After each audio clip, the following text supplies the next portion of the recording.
तो स्टूडेंट्स, हमारे परमाणु संरचना वाले अध्याय में जो है पाउली का अपवर्जन नियम, आपने N+L का नियम, ये आपने आपको सिद्धांत के अंतर्गत पढ़े। अब इसमें बेटा एक नियम और बाकी था, ये था हुंड का अधिकतम बहुलकता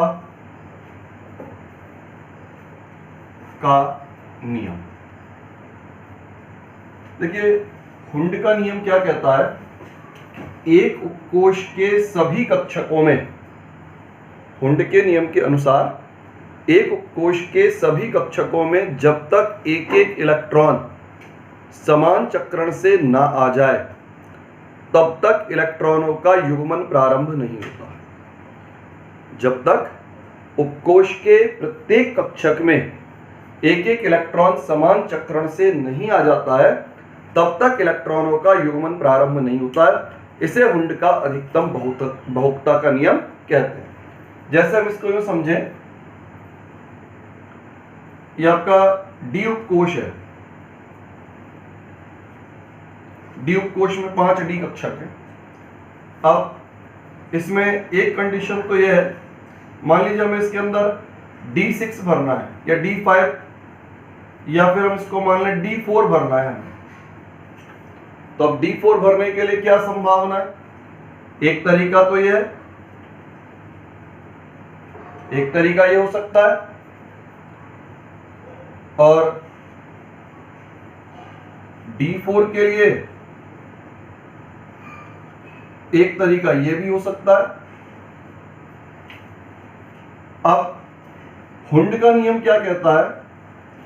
हुंड का नियम ये कहता है यहां पर कि उपकोष के प्रत्येक कक्षक में एक एक इलेक्ट्रॉन समान चक्रण से आना चाहिए।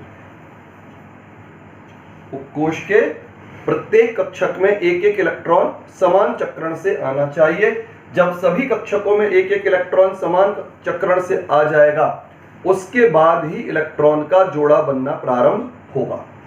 ये जो नियम था इसको हम नाम देते हैं हुंड का अधिकतम बहुलकता का नियम। ये व्यवस्था गलत है और ये व्यवस्था भी गलत है। अब इसमें अलग अलग कक्षकों में क्यों जाना चाहिए इलेक्ट्रॉन? अलग अलग कक्षकों में इलेक्ट्रॉन के जाने से लाभ ये होता है, भाई इलेक्ट्रॉन के ऊपर ऋणावेश है। अब अगर इलेक्ट्रॉन अलग अलग कक्षकों में रहेंगे तो इलेक्ट्रॉनों के मध्य प्रतिकर्षण बल का मान कम होगा, और जब प्रतिकर्षण बल का मान कम होगा तो संरचना का स्थायित्व, तंत्र का स्थायित्व अधिक होता है। तो अलग अलग कक्षकों में जाने से प्रतिकर्षण के मान में कमी आती है और प्रतिकर्षण बल के मान में कमी के परिणाम स्वरूप जो है तंत्र के स्थायित्व में वृद्धि होती है। एक बात तो ये रही कि अलग अलग कक्षकों में क्यों। दूसरी बात आती है समान चक्रण में क्यों। विपरीत भी तो हो सकते हैं, जैसे हमने ये वाली व्यवस्था दिखाई है। जब समान चक्रण में होते हैं इलेक्ट्रॉन तो एक सममित व्यवस्था बनती है। इलेक्ट्रॉनों का समान चक्रण जो है एक सममित व्यवस्था को जन्म देता है, और समान चक्रण से सममित व्यवस्था, और सममित व्यवस्था के कारण से स्थायित्व अधिक होता है।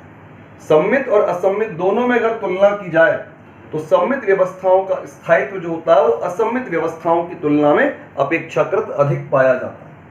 तो यह आपका हुंड का अधिकतम बहुलकता नियम था। हुंड के नियम के अनुसार जब तक उपकोष के प्रत्येक कक्षक में एक एक इलेक्ट्रॉन समान चक्रण से ना आ जाए तब तक इलेक्ट्रॉनों का युग्मन प्रारंभ नहीं होगा। तब तक इलेक्ट्रॉनों का युग्मन प्रारंभ नहीं होगा। अब ऐसा क्यों होता है? अगर इलेक्ट्रॉन अलग अलग कक्षकों में जाता है तो अलग अलग कक्षकों में जाने से जो है इलेक्ट्रॉनों के मध्य प्रतिकर्षण बल में कमी बनी रहेगी। प्रतिकर्षण का मान कम होने का अर्थ हुआ संरचना का स्थायित्व अधिक होगा। दूसरी स्थिति क्या होती है? जब इलेक्ट्रॉन अलग अलग कक्षकों में समान चक्रण में होता है तो उससे एक सममित व्यवस्था का जन्म होता है, और सममित व्यवस्थाएं जो होती हैं वो अपेक्षाकृत अधिक स्थायी होती है। तो इस तरह से हम यहाँ पर हुंड के नियम की व्याख्या कर सकते हैं। तो ये जो नियम था आपका हुंड के नियम के नाम से जाना जाता है। इसके बाद में आता है बेटा ये आपके आफबो सिद्धांत के 3 नियम थे। पहला नियम हमने बताया था आपको N+L का नियम, जो ऊर्जा क्रम की जानकारी देता है। दूसरा नियम आपको पाउली अपवर्जन नियम बताया गया। तीसरा नियम आपका हुंड का अधिकतम बहुपता का नियम। अब बेटा इसके बाद में इलेक्ट्रॉनिक विन्यास से संबंधित एक बात और आती है, अर्ध भरे एवं पूर्ण भरे कक्षकों का स्थायित्व। इसमें एक संबंधित बात और है, जो आफबो सिद्धांत में तो नहीं है, लेकिन हमें इलेक्ट्रॉनिक विन्यास को लिखते समय याद रखना पड़ता है, ध्यान रखना पड़ता है। वो है अर्ध भरे एवं पूर्ण भरे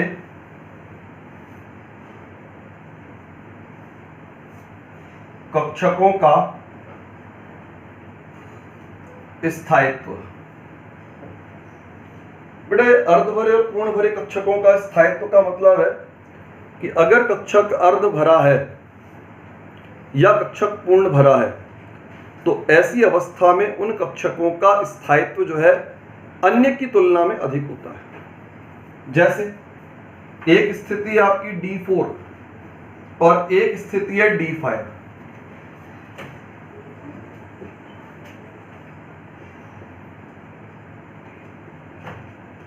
ये D4 विन्यास है और ये आपका D5 विन्यास है।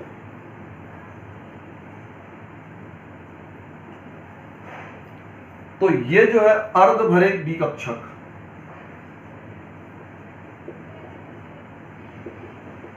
यहां पर डी कक्षक जो है अर्ध भरे हुए दिखाई पड़ रहे हैं। तो अगर हम इनमें स्थायित्व की तुलना करें तो ये ज्यादा स्थायी होगा। कारण यहां पर पूर्णतः सममित व्यवस्था दिख रही है।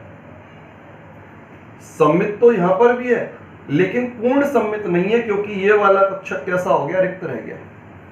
तो इस कक्षक के रिक्त होने के कारण से सममितता होगी तो सही, परंतु इसकी तुलना में कम हो जाएगी। तो अधिक स्थायी कौन रहा, D5 विन्यास जो होगा वो D4 विन्यास की तुलना में अधिक स्थायी होगा। इसी प्रकार अगर हम तुलना इसकी D6 के साथ करते हैं,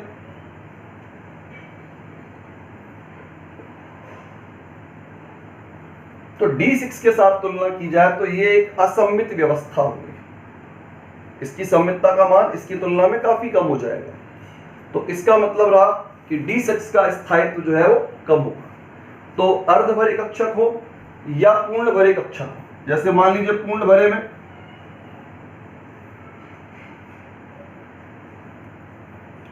एक, दो, तीन, चार, 5, 6, 7, 8, 9, 10। अब आप देखें सभी कक्षक पूर्ण रूप से भरे हुए, सभी के अंदर 2-2 इलेक्ट्रॉन है और सभी के इलेक्ट्रॉन एक दक्षिणावर्त एक वामावर्त, पूर्णतः एक समान व्यवस्था हमको दिखाई पड़ रही है। तो जहां व्यवस्था एक समान है, एक समान प्रकार की व्यवस्था है, यानी पूर्णतः सम्मित व्यवस्था है, तो सम्मित व्यवस्थाओं का स्थायित्व जो होता है वो असम्मित व्यवस्थाओं की तुलना में ज्यादा होता है। मान लीजिए हम इसकी तुलना करते हैं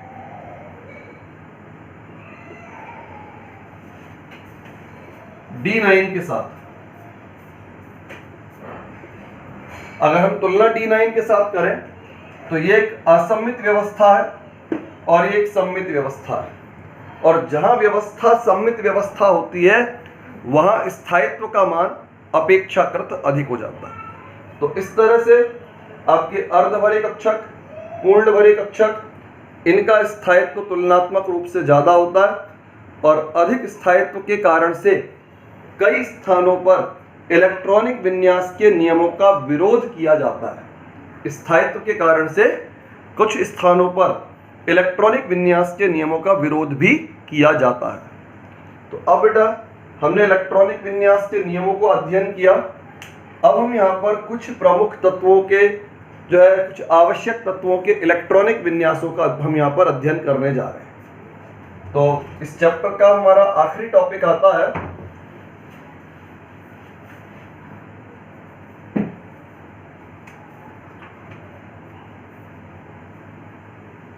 तत्वों के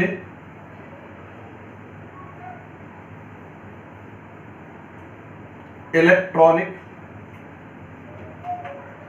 विन्यास।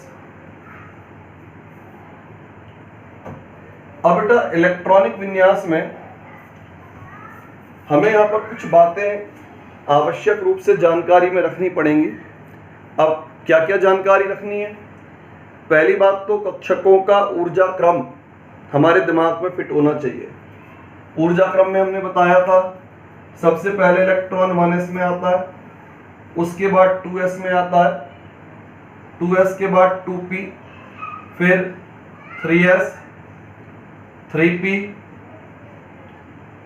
फिर 4s, फिर 4s के बाद 3d, इस तरह से जो है 3d, उसके बाद फिर आपका 4p, इस तरह से जो है इलेक्ट्रॉन आगे n+l के नियम के माध्यम से हमने ऊर्जा क्रम का निर्धारण किया था। ये क्रम हमारे दिमाग में फिट होना चाहिए।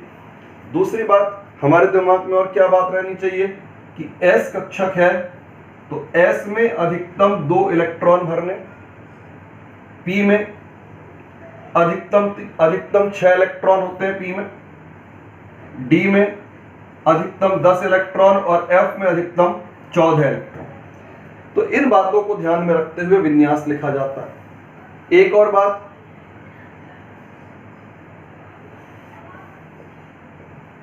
परमाणु क्रमांक बराबर इलेक्ट्रॉन की संख्या।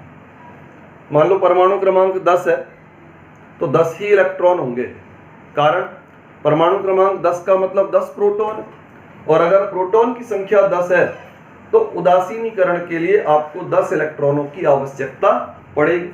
जितने प्रोटॉन होते हैं उतनी संख्या में इलेक्ट्रॉन तत्व के अंदर मौजूद रहते हैं। तो ये सब बातें हमारे दिमाग में बिल्कुल फिट होनी चाहिए, उसके बाद हम किसी भी तत्व के विन्यास को आसानी से व्यक्त कर सकते हैं। देखिए सबसे पहले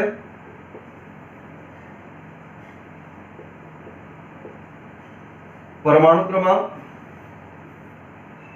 तत्व और विन्यास।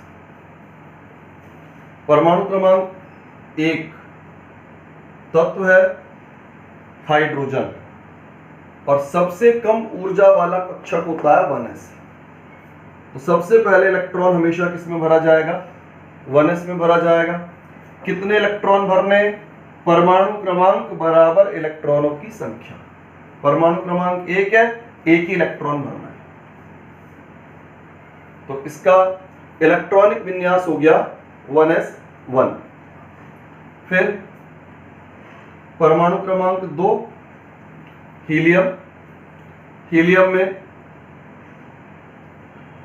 अब आप देखो टोटल कितना इलेक्ट्रॉन भरना है? वही 2 भरना है। स्टार्टिंग हर बार 1s से होती है, हर बार विन्यास का प्रारंभ 1s कक्षक से ही होना है और अधिकतम 2 इलेक्ट्रॉन आ सकते हैं। दोनों इलेक्ट्रॉन इस 1s कक्षक के अंदर ही मौजूद रहेंगे। फिर तीसरा तत्व लिथियम। लिथियम में अब लिथियम में टोटल इलेक्ट्रॉन की संख्या होगी 3। अब 3 में से 2 इलेक्ट्रॉन तो 1s में आ जाएंगे, बचा 1 इलेक्ट्रॉन। तो बचा हुआ जो इलेक्ट्रॉन होगा वो अगले 2s कक्षक के अंदर प्रवेश करेगा, यानी 2s। फिर बेरिलियम। बेरिलियम में 1s2 2s2 4 इलेक्ट्रॉन भरने, 1s में 2, अगले 2 इलेक्ट्रॉन 2s। फिर 5 नंबर बोरॉन।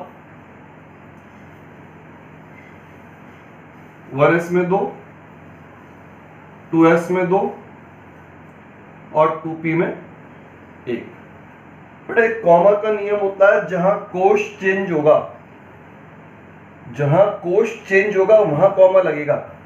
2s और 2p दूसरे कोश के ही हैं तो इनके बीच कॉमा नहीं आता। 1s और 2s कॉमा आएगा, क्योंकि अलग अलग कोश है। यहाँ पहला कोश है, ये दूसरा कोश है, तो जहां कोश चेंज होता है वहां कॉमा का प्रयोग किया जाता है, और जहां कोश समान रहता है वहां कॉमा का प्रयोग नहीं किया जाता। फिर परमाणु क्रमांक 6 कार्बन। कार्बन में 1s के 2, 2s में 2। अब 2s कंप्लीट हो गया तो उसके बाद अगला इलेक्ट्रॉन 2p में आ जाएगा। तो देखो 6 इलेक्ट्रॉन कैसे कैसे, 2 इसमें हो गए, 2 इसमें हो गए, 4 बचे हुए 2 इलेक्ट्रॉन p में। फिर 7 नंबर पर नाइट्रोजन, अर्थात 7 इलेक्ट्रॉन, 1s के 2 इलेक्ट्रॉन, 2s के 2 इलेक्ट्रॉन। अब देखिए 2 और 2 4 इलेक्ट्रॉन हो गए 7 में से, बचे 3। p में इलेक्ट्रॉनों की संख्या हो गई 3। 8 ऑक्सीजन, 1s, 2s और 2p। अब देखिए बेटा 2s में 2 बचेंगे 4, p में आप अधिकतम 6 तक इलेक्ट्रॉनों को भर सकते हैं।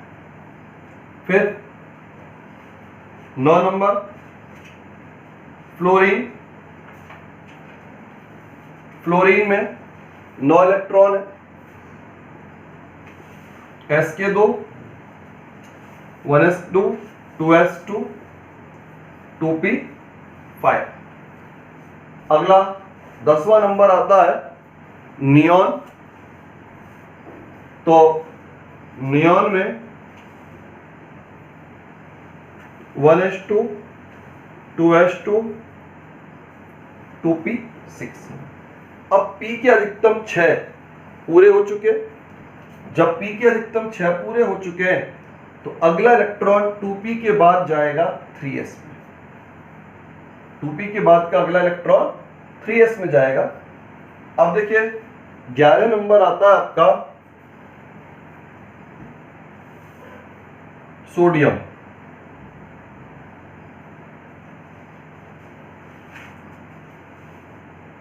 अब देखो 11 नंबर सोडियम को कैसे लिखेंगे आप, 1s2, 2s2, 2p6। और 2p6 में अभी तक टोटल कितने हुए, 2 और 2 4 और 6 10, बचेगा अभी 1 इलेक्ट्रॉन 3s। अब बेटा देखो ये अभी तो 11वां नंबर आया है और तत्वों की संख्या जो है 100 से भी बहुत ऊपर। तो ऐसे तो भाई बहुत लंबी लाइन बनती चली जाएगी। इसका संक्षिप्तीकरण किया जा सकता है। संक्षिप्तीकरण का तरीका होता है जस्ट पहले वाली इनर्ट गैस, जस्ट पहले वाली अक्रिय गैस का प्रयोग करते हैं। अक्रिय गैसों में helium, neon, organ, krypton, xenon और रेडॉन। अब बेटा ये जो हीलियम आप देख रहे हो ना, हमने यहां पर हीलियम का प्रयोग संक्षिप्तीकरण के लिए नहीं किया। कारण क्योंकि जो हीलियम है, हीलियम में और 1s को लिखने में कोई फर्क नहीं पड़ता। हीलियम लिखने में और 1s को लिखने में कोई फर्क नहीं पड़ता, इसलिए 1s लिखा जाए, हीलियम लिखा जाए, कहीं कोई अंतर नहीं। आप चाहते तो ये जो लिथियम का विन्यास लिखा है, लिथियम के स्थान पर हम क्या लिख सकते थे, हीलियम 2s, ऐसा लिख सकते थे। लेकिन वही आपका 1s2 और वही आपका हीलियम, तो कोई फर्क नहीं पड़ रहा, इसलिए हमने ऊपर संक्षिप्तीकरण यहाँ पर बताना आवश्यक नहीं समझा। लेकिन अब यहाँ पर जो है संक्षिप्तीकरण जो है आवश्यक हो जाता है। क्यों आवश्यक हो जाता है, देखो आप इसमें जो है सोडियम के जस्ट पहले की उत्कृष्ट गैस होती है नियॉन। सोडियम के ठीक पहले की उत्कृष्ट गैस नियॉन है। तो हम यहाँ पर इसके स्थान पर क्या लिख सकते हैं, नियॉन 3s। 1। फिर 12 number magnesium,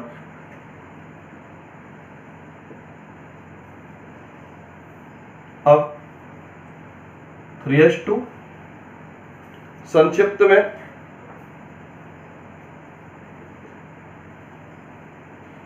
neon 3s2। 13 number aluminium, अब एल्यूमिनियम में देखिए 1s2, 2s2, 2p6, 10 हो गए। हमें चाहिए कितने? 13। 3s2, 10 और 2 12। अभी एक और बचा है जो पी में आएगा। अब हम इसको संक्षिप्त में क्या लिखेंगे? Neon 3s2, 3p1। फिर 14 number silicon,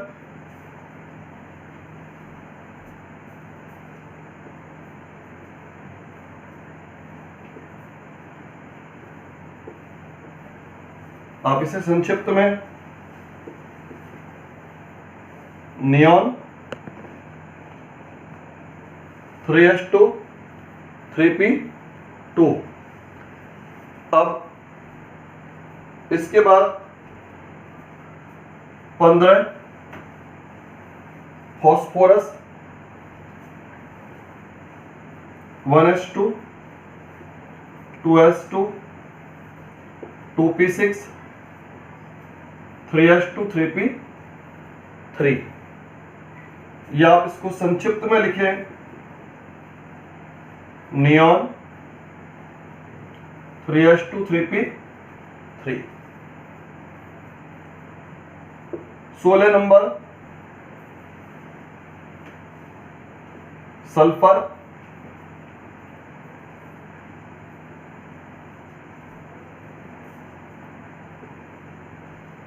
three S two 3p4। Short में neon 3s2, 3p4।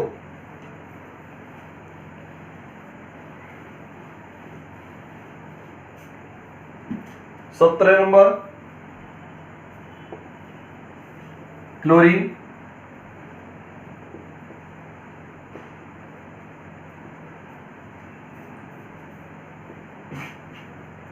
Three P 5। और नियॉन 3s2, 3p5। 18 पर ऑर्गन। ऑर्गन जो है, अब ये उत्कृष्ट गैस प्रारंभ हो गई। 18 नंबर पर ऑर्गन एक उत्कृष्ट गैस आ गई। और उत्कृष्ट गैस आने का अर्थ हुआ कि अब आप 19 से जो 19 के मतलब परमाणु क्रमांक 19 से जो संक्षिप्तीकरण करेंगे, वो संक्षिप्तीकरण अब ऑर्गन के माध्यम से किया जाएगा। इसी के बाद जैसे क्रिप्टॉन है, क्रिप्टॉन का नंबर 36 होता है, तो हम 35 तक का संक्षिप्तीकरण ऑर्गन से करेंगे, लेकिन 37वें नंबर से हम जो संक्षिप्तीकरण करेंगे वो क्रिप्टॉन के माध्यम से करेंगे। यानी जो आगे वाले परमाणु क्रमांक है उनका संक्षिप्तीकरण जस्ट पहले वाली उत्कृष्ट गैस की सहायता से किया जाता है। और सामान्यतः उत्कृष्ट गैसों के विन्यास को संक्षिप्त में नहीं लिखा जाता है। कारण क्या है? क्योंकि हम उत्कृष्ट गैस के विन्यासों का प्रयोग करते हुए अन्य विन्यासों का संक्षिप्तीकरण करते हैं, अतः उत्कृष्ट गैस के विन्यास को सामान्यतः पूर्ण रूप से ही व्यक्त किया जाता है। तो आज हम इसमें परमाणु क्रमांक 18 तक बता रहे हैं। कल आपको इसके आगे के विन्यासों को और बताया जाएगा। फिर इसके जो आंकिक प्रश्न वगैरह है, कुछ उन आंकिक प्रश्नों को भी बताया जाएगा।